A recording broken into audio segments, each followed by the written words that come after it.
Hello दोस्तों, प्रणाम, ओम नमः शिवाय। आज हम बात करेंगे एस्ट्रोटॉक ऐप के बारे में। इसकी आपने काफ़ी ऐड वगैरह देखी होगी जिसमें लोग आते हैं और बताते हैं कि इसने हमारा भविष्य बता दिया, कि ऐसा हो रहा, आप मेरे बारे में ऐसा बता दिया, मैंने तो कुछ कहा ही नहीं था कि आप ये कर रहे हो, आपके आगे ये होगा वो होगा। तो इसकी काफ़ी ऐड इस ऐप की चलती रहती है। तो आपने भी देखा होगा, मैंने भी देखा होगा। फिर मैंने कहा भी ये तो बड़ी कमाल की बात है कि अगर ऐसे ऐप ही सब कुछ बताने लग गई, फिर हम जैसे लोगों की तो कोई ज़रूरत ही नहीं है, क्योंकि ऐप आपको बता देगी कि आपकी ज़िंदगी में क्या होगा और आपको ज़िंदगी कैसे जीनी है। तो फिर मतलब और लोगों की तो कोई ज़रूरत ही नहीं रह जाती। तो फिर इस ऐप को मैंने भी देखा और उसमें वो कह रहे हैं ना कि पहली चैट आपकी इसके अंदर फ्री होती है। तो चैट फ्री होती है तो मैंने भी कहा भी देख लेते हैं। उत्सुकता मेरे अंदर भी थी कि देखता हूँ कि ये ऐप मेरे बारे में क्या बताती है। जानना तो मुझे बेसिकली कुछ नहीं था, लेकिन मैं देखना चाहता था कि ये क्या बताते। तो फिर मैंने वो ऐप डाउनलोड की, उनसे चैट की, और वो जो भी मतलब वहाँ पर बातें हुई, तो वो क्या है कि मैं आपको स्क्रीनशॉट, बाकायदा स्क्रीनशॉट दिखाकर और उसको मैं बताऊंगा कि वहां पर क्या हुआ, जिससे आपको इसकी पूरी सच्चाई पता लग सके। ठीक है, लेकिन उससे पहले और भी हैरानी की एक दो बातें मेरे मन के अंदर है कि ये कुछ एक ऐप मतलब इतनी मतलब ये लोग कैसे लेते हैं ये लोग। जैसे आपने एक देखा होगा एविएटर ऐप है, तो वो एविएटर जो गेम है वो तो मतलब हर किसी के मोबाइल में आया होगा। इतनी उस ऐप की मतलब एडवर्टाइजमेंट हुई और बड़े बड़े लोग, भाई हद है, सदगुरु जैसे लोग उसकी एडवर्टाइजमेंट कर रहे हैं कि आप एविएटर का जो है गेम खेलिए। और उसके अलावा सचिन तेंदुलकर जैसे लोग भी इसके बारे में कह रहे हैं, उनके पास क्या मतलब कमी है जो वो पैसों के लिए ऐसा करेंगे। और भी लोग जैसे धीरू भाई अंबानी भी ये कह रहे हैं कि मैं भी एविएटर ऐप से मतलब गेम खेलता हूँ। तो सब लोग एविएटर ऐप को प्रमोट कर रहे हैं, जबकि सच्चाई तो यही है कि दुनिया जानती है कि जुए और सट्टे में कभी कोई जीत नहीं सका है। जुए सट्टे से कोई आदमी कामयाब कैसे हो सकता है या कंटिन्यूसली वो पैसे कैसे कमा सकता है। हाँ, ये हो सकता है कि कोई लाख 2 लाख में से कोई एक आधा कोई तीर में तुक्का लग जाए, तो वैसी अलग बात है। लेकिन नॉर्मली तो यही होता है कि जो आदमी जुआ खिला रहा है या जो ऐप जुआ हमें खिला रही है, वो ऐप ही जीतेगी। आप कभी नहीं जीत सकते उस ऐप में, चाहे जितनी मर्जी आप ट्राई कर लो। एक दो बार आप लगाओगे और फिर मतलब वही जो खेल शुरू हो जाएगा और आप एक जुए की लत के अंदर पड़ जाओगे। तो यहाँ पर देखिए कि इतने बड़े बड़े लोग आपको जुए की लत डाल रहे हैं और उस ऐप ने उनको पता नहीं क्या लालच दिया है जो वो उनकी एडवर्टाइजमेंट कर रहे हैं। हालांकि मैंने तो उस ऐप को कभी डाउनलोड किया नहीं, क्योंकि वो तो मुझे ध्यान ही है कि जुए सट्टे से तो आदमी कभी ऐसे हो ही नहीं सकता। तो वो सब मूर्खता की बातें हैं। अब मान लो कि कोई आदमी मजबूरी में एडवर्टाइजमेंट कर रहा है, जैसे मैं वीडियो बना रहा हूँ, अगर वो मुझे कह दे तो मैं हो सकता है उस ऐप का एडवर्टाइजमेंट कर दूं। अभी आपको गेम खेलना है नहीं खेलना है वो तो आपकी रिस्पॉन्सिबिलिटी है ना। अगर मुझे कुछ पैसे मिल रहे हैं तो मैं हो सकता है उसका कर दूं, लेकिन वो तो मेरी बात है, मैं तो एक अलग सिचुएशन के अंदर हूं। लेकिन जो सदगुरु हैं, जो सचिन तेंदुलकर, उन लोगों के पास क्या कमी है अब जीवन में मतलब रुपए पैसे की, जो वो इस चीज को मतलब प्रमोट कर रहे हैं लोगों के सामने, जुए और सट्टे का। तो आप देख लीजिए कि दुनियादारी में क्या हो रहा है। उसके बाद में एक और भी है जिसके बारे में मुझे लगता है, ये कमला पसंद की आपने ऐड देखी होगी। तो कमला पसंद की ऐड वैसे ही कई लोग तो इस बारे में बदनाम थे, अजय देवगन और वो लोग तो करते ही थे शुरू से। लेकिन अभी जब आईपीएल चल रहा है तो इसके अंदर एक नया ही ट्रेंड देखने को आ रहा है कि जो बड़े बड़े खिलाड़ी हैं वो सब कह रहे हैं कि खाओ कमला पसंद खाओ। वीरेंद्र सहवाग जैसे मतलब इतने अच्छे इंसान हम उनको कह रहे हैं, तो वो तंबाकू की एडवर्टाइजमेंट कर रहे हैं कि आप भी कमला पसंद खाओ। सुनील गावस्कर जैसे जो मतलब इतने सिंसियर लोग हम उनको कह सकते हैं, इतने बड़े क्रिकेटर हुए थे और बुजुर्ग भी हो चुके हैं अब, तो वो भी तंबाकू की एडवर्टाइजमेंट कर रहे हैं कि आपको तंबाकू खाना चाहिए, खाओ कमला पसंद। और वाह जी वाह, क्या बात है। तो मतलब नशे को प्रमोट किया जा रहा है, जुए को प्रमोट किया जा रहा है, ऐसे लोगों के द्वारा प्रमोट किया जा रहा है जो मतलब कि जिनकी हम इतनी इज्जत करते हैं, जिनके इतने समर्थक हैं, इतने उनके प्रशंसक हैं, तो वो सब लोग देखेंगे तो उनके दिमाग के ऊपर क्या असर पड़ेगा। तो ये तो दुनियादारी, फिर वही बात है कि चलो चलता रहेगा, जाने दीजिए। जो मेरे दिल में बात थी वो मैंने आपको बता दी। अब हम अपनी बात पर दोबारा आ जाते हैं, एस्ट्रोटॉक ऐप वाली। तो उस ऐप को भाई मैंने डाउनलोड कर लिया और उसके बाद में मैंने जो है उनसे चैट की, क्योंकि पहली चैट फ्री है, तो इसलिए मैंने कहा फ्री वाली चैट तो मैं कर ही लूंगा ना, और मैं तो किसी को एक पैसा देने वाला नहीं हूँ कि इन सब मूर्खताओं के लिए। तो फिर मैंने उनसे चैट किया, वो स्क्रीनशॉट मैं आपको साथ साथ में लगा दूंगा। तो जो भी उस ऐप के अंदर बायोडाटा भरना होता है कि जन्म डेट आपका कब है, टाइम कब है, जगह कौन सी है, तो वो मैंने अपना सारा जो है बायोडाटा भर दिया।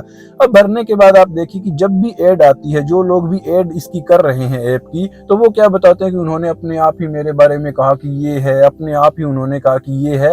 लेकिन जब मैंने अपना सारा बायोडाटा डाला तो सामने से वो भाई मुझसे पूछ रहा है कि जी कहिए आपको क्या जानना है। तो मैंने कहा भी जब मैंने सारी डिटेल डाल ही दी तो मैं क्या बताऊं कि क्या जानना है, तुम बताओ मेरे बारे में। भाई तुमने तो सारा अनुमान लगा ही लिया होगा ना कि मेरी क्या पता है तुमने क्या देखा है ग्रह नक्षत्र, कि उस हिसाब से अब तुम बताओ ना। जब मैंने सारी डिटेल बता दी मैं क्या बताऊं, क्योंकि मैं तो किसी भी चीज के बारे में कहूंगा तो वो तो फिक्स ही है। मान लो मैंने कह दिया कि लव अफेयर के बारे में बताओ, तो वो तो कह ही देंगे हाँ आएगा तुम्हारा पार्टनर, जाएगा, लायक है नहीं है, वो अपने मन से कुछ भी कह देंगे। अब उसको मानना ना मानना वो तो मेरे ऊपर, उस बात का कोई प्रमाण तो है नहीं। अगर मैं किसी भी चीज के, कोई कैरियर, किसी भी चीज से रिलेटेड कुछ भी पूछूंगा तो फिर तो मतलब वो गड़बड़ हो ही जाएगी ना। तो एग्जैक्ट तो ये होना चाहिए कि अगर मैंने सारा बायोडाटा दिया है तो वो मुझे बताते कि हाँ भाई आप तो एक योगी हो या इस तरह से आपका, तब तो मैं मानता कि हाँ इस ऐप में सच्चाई है। लेकिन वो तो सामने से मुझसे पूछ रहे हैं कि जी बताइए आपको क्या चाहिए, तो मैंने लिख दिया कि आप ही बताओ मैं क्या बताऊं। और ये मैंने वैसे ही पूछ लिया कि हाँ कुछ बता दो, लव अफेयर के बारे में कुछ बता दो क्या होगा, तो ये मैंने उनसे पूछ लिया। तो उस भाई ने कहा भी चलो ठीक है, उसकी अगली आप चैट भी देख सकते हैं। उसने कहा कि अब मैं आपका चार्ट देखकर आपको बता देता हूं कि आपके साथ क्या समस्या है। मैंने कहा ठीक है चार्ट देखकर बता दो, लेकिन उनका टाइम होता है कि आप 3 मिनट तक फ्री में चैट कर सकते हैं, और उसके बाद में क्या होगा कि पर मिनट आपके 6 रुपए लगेंगे, पर मिनट आपके 10-12 रुपए लगेंगे, यानी कि आप 1 मिनट बात करोगे तो आपको 10-12 रुपए उस ऐप को देने पड़ेंगे। ठीक है, तो चार्ट जब तक वो चार्ट देख रहा था तब तक वो फ्री वाला टाइम तो खत्म हो गया। तो मैंने लिख दिया भी नकली ऐप है, आपको टाइम ही पूरा करना था ना। ऐप में तो, कंप्यूटर में तो एकदम से चार्ट चेक हो जाता है, तो आप देखकर बता देते, लेकिन वो तो नहीं हुआ। लेकिन फिर भी उनका मैसेज आ गया, चलो कोई बात नहीं भाई, उन्होंने चार्ट देखकर बता दिया वो भी ठीक है। अब चार्ट देखकर उन्होंने क्या बताया तो वो बात भी सारी झूठ निकल गई ना, जो उसने चार्ट देखकर बताई है। उसने ये लिख रखा है, आप इसमें देख सकते हैं कि आपको मूड स्विंग होते हैं, और आपके मतलब पता नहीं तनाव लिख रखा है, क्या लिख रखा है, छोटे मोटे हेल्थ इशू है, माइंड में आर्ग्यूमेंट और कॉन्फ्लिक्ट चलते रहते हैं। तो ये सारी बात ही झूठ है, क्योंकि मुझे तो कोई बीमारी और कोई हेल्थ इशू है ही नहीं। भाई मैं आपके सामने बिल्कुल भला चंगा बैठा हूँ, कोई हेल्थ इशू होने का मतलब ही नहीं। और वो कह रहे हैं कि आपको छोटे मोटे हेल्थ इशू आए होंगे, तो ये बात तो आए नहीं है, तो ये बात झूठ साबित हो गई। फिर कह रहे हैं कि आपके मूड स्विंग होते हैं, कि मूड स्विंग होने को मैं कोई औरत हूँ यहाँ पर जो मेरे मूड स्विंग होते हैं? मेरा तो मूड मतलब मुझे लगता है कि बचपन से लेकर आज तक एक जैसा ही रहा होगा। तो मूड स्विंग होते हैं, आर्ग्यूमेंट चलते रहते हैं, तो ये आम लोगों के लिए है कि उनको आप कुछ भी कहकर मूर्ख बना दो। ऐसी बातें कहेंगे तो सामने वाले को यही लगेगा ना कि हाँ आर्ग्यूमेंट तो मेरे माइंड में चलते ही रहते हैं, कॉन्फ्लिक्ट तो चलते ही रहते हैं। जबकि कॉन्फ्लिक्ट और आर्ग्यूमेंट तो हर इंसान के माइंड में चलते हैं, जो मतलब कोई इनलाइटेंड ना हो जाए तब तक ये तो चलता ही रहेगा। तो ये मतलब आपने देख लिया कि इसे अपने क्या बताया और इनकी बातों में कितनी सच्चाई है। तो उसके बाद में पैसे पूसे देने का तो कोई सवाल पैदा होता ही नहीं था। तो ये इस ऐप के अंदर माजरा हुआ। अब यहाँ पर जब हम अध्यात्म की बात करते हैं तो मैं ये नहीं कहता कि एस्ट्रोलॉजी झूठी है, या जो ग्रह नक्षत्र का विज्ञान है ये झूठा है। नहीं, इससे कुछ एक प्रेडिक्ट हो सकता है, लेकिन उस लेवल का एस्ट्रोलॉजर भी होना चाहिए ना। हर एक कोई एस्ट्रोलॉजर उस लेवल का नहीं होता जो आपकी इन बातों को बता सके। तो पहले तो उस लेवल का होना चाहिए। और फिर वही बात है, मेरा तो यही मानना है कि इन सब चक्करों में आप पढ़ोगे तो यही है कि मेरा भविष्य पहले से लिखा हुआ है, ये तो होना ही है, ये वो। तो ये सब एक मतलब ढीला ढाला ही बात है कि हमने सब छोड़ दिया, क्या होगा भविष्य में, क्या होगा इस पर छोड़ दिया।